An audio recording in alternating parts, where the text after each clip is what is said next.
마이스 라이브, 마이스는 살아있다 김유림입니다. 여러분 주말 잘 보내셨나요? 저는 사실 오페라의 유령을 보면서 정말 너무 오랜만에 깊은 감동을 느낀 것 같습니다. 코로나 발생 이후 사실 업무도 그렇고 또 사람과 사람 간의 관계라든가 이런 것들도 굉장히 좀 소통하는 데 한계가 있어서 좀 어려움이 있었는데 오페라의 유령이 온라인으로 이제 보여주는 걸 보면서 너무 큰 감동을 받았습니다. 또 한편으로는 이제 기획자의 입장에서는 이 시기에 멋진 공연을 내놓는 이들의 어떤 문화적 DNA, 마케팅 DNA에 대해서도 여러 가지 이제 배워야 될 점 같은 것들을 좀 떠올리기도 했는데요. 이 오페라 유령 같은 경우는 원래 원작 소설이 프랑스 소설이잖아요. 그래서 프랑스 소설을 가지고 영국에서 이제 뮤지컬로 만든 건데, 영국의 상징적인 앨버트 팔라스에서 이 이제 공연을 25주년 공연을 했는데, 마이스인의 한 사람으로서 영국을 꼭 가보고 싶다라는 생각을 했던 게 바로 로열 앨버트 팔라스였는데, 그 이유는 사실은 마이스의 시조세쯤 되는 게 엑스포라고 생각을 하는데, 지구 최초의 엑스포가 개최됐던 것이 1851년 영국 런던이거든요. 그 영국의 여왕에게 장가를 왔던 이방인인 앨버트가 사실은 엑스포에 대해서 굉장히 개최하고 싶어 했었던 것을 아내인 여왕이 굉장히 많이 또 물심양면으로 지원을 해주고 했던 이제 그런 부분들이 있어서 이 로열 앨버트 팔라스에 대해서는 정말 영국에 너무 가보고 싶었던 이유 중에 하나였습니다. 근데 이런 상징적인 공간에서 이런 역대의 길이 남을 그런 공연을 했다라는 것도 되게 의미가 있었던 것 같습니다. 그래서 문화와 어떤 기획의 힘은 너무나 크다라는 생각이 좀 드는데요. 오늘은 마이스 라이브 인터뷰 좀 제가 서두가 좀 길었는데요. 오늘은 좀 특별한 게스트를 좀 초대를 했습니다. 여러분 CVV라고 좀 들어보셨나요? 컨벤션 뷰로를 약칭하는 건데요. 그래서 비전공자들을 위해서 제가 자막으로 요거는 좀 보충 설명을 좀 드리겠고요. 고양 컨벤션 뷰로의 이상열 단장님 오늘 좀 초대했습니다. 이상열 단장님은 이제 작년에 여수 포럼에서 지역 혁신으로서의 마이스 이런 주제로 이제 강연을 하셨었고, 그 내용 중에 공감되는 부분이 너무 많아서 이렇게 이 자리에 좀 초대를 하게 됐습니다. 도시 마케팅 그리고 코로나 이후에 어떤 변화를 준비해야 될지라는 주제로 말씀 좀 들어보도록 하겠습니다. 안녕하세요. 저는 고양 컨벤션 뷰로 이상열 단장입니다. 김유림 대표님께서 우리가 코로나 바이러스라든가 이런 걸로 인한 지금의 상황에 대해서 어떻게 생각하시는지에 대해서 간단한 영상을 좀 촬영해 달라고 하셔가지고 김 대표님께서 저한테 한번 제 의견을 요청하신 부분이 두 가지 정도 되는데요.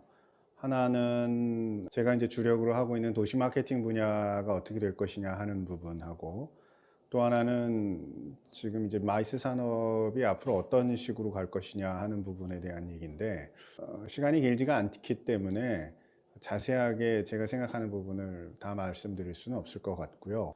그렇지만 전반적인 방향이나 이런 부분에 대해서는 좀 말씀을 드릴 수 있을 것 같습니다. 첫 번째 도시 마케팅 분야는 말 그대로 도시 마케팅은 국제회의를 유치하기 위한 마케팅은 아닙니다. 그러니까 그 도시가 마이스 목적지가 되기 위해서, 그리고 또 마이스 목적지로 만들기 위해서 그 도시를 알리는 것이 그 메인 행사, 메인 목적인 것이고요.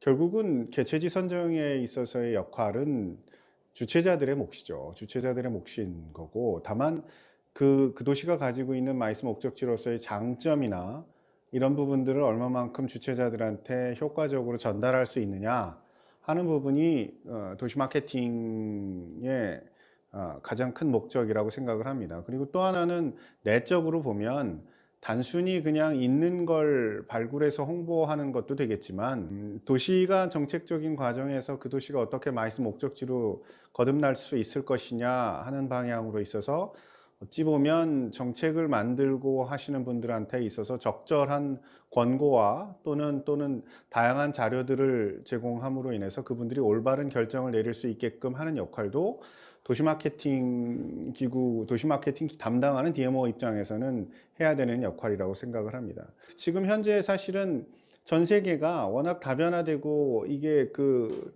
지역별 구분이 없어지고 국가별 구분이 없어지고 하는 경계가 굉장히 많이 사라지고 있는 상황이기 때문에 실질적으로도 보면 앞으로의 경제는 도시 중심으로 재편이 될 가능성이 큽니다. 그러니까 어떤 국제 행사에 있어 우리가 마이스만 목적으로 한다고 하더라도 마이스 목적지들끼리의 경쟁 역시 그 안에 있는 경쟁에서 그치면 안 되는 것이고요.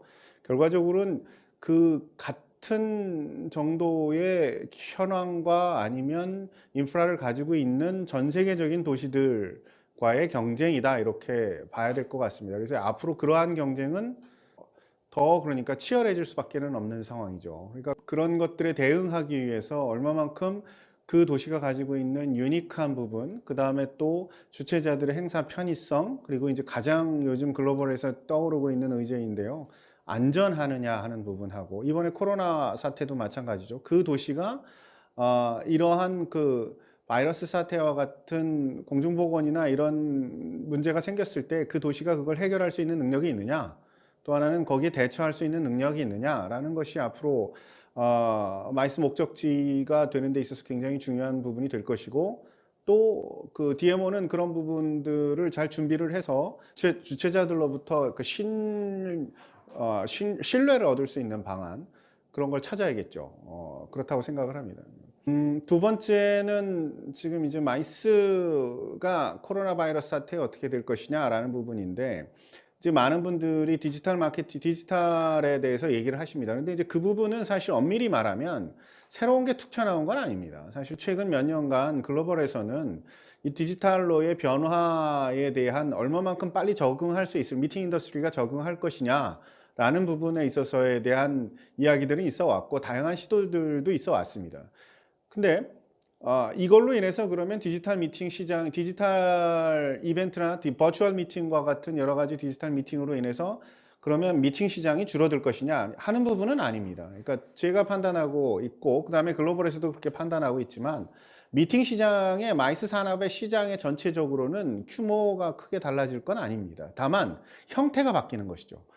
그리고 페이스 투 페이스 미팅의 가치는 더 높아지는 반면에 빈도라든가 아니면 규모는 좀 더 줄어들 수밖에 없습니다. 그러면 우리 같은 마이스 서비스 공급자들은 어떻게 해야 되느냐 하면 그러한 그 흐름에 맞춰서 준비를 해야 되는 거죠.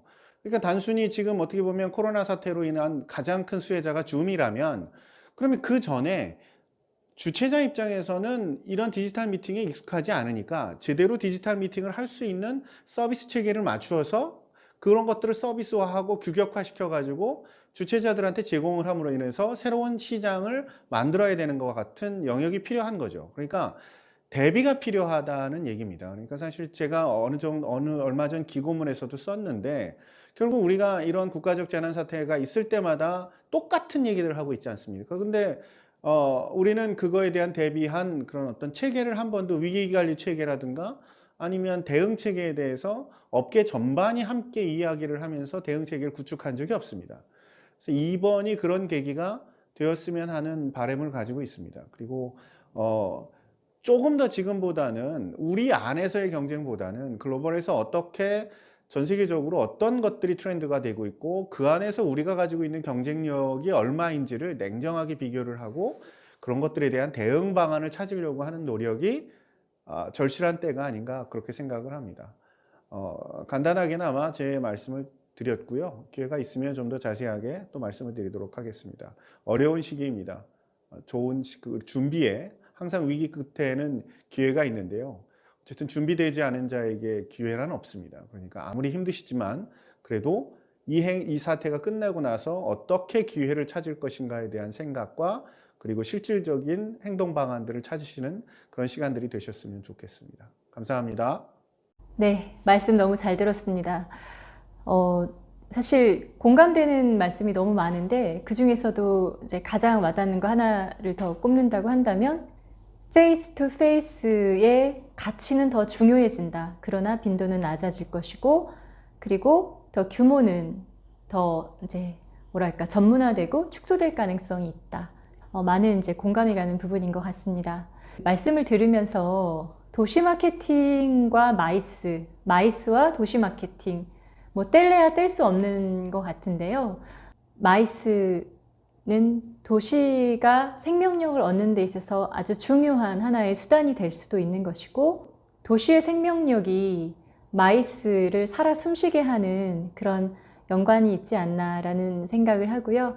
네, 이렇게 오늘은 컨텐츠를 마치도록 하겠습니다.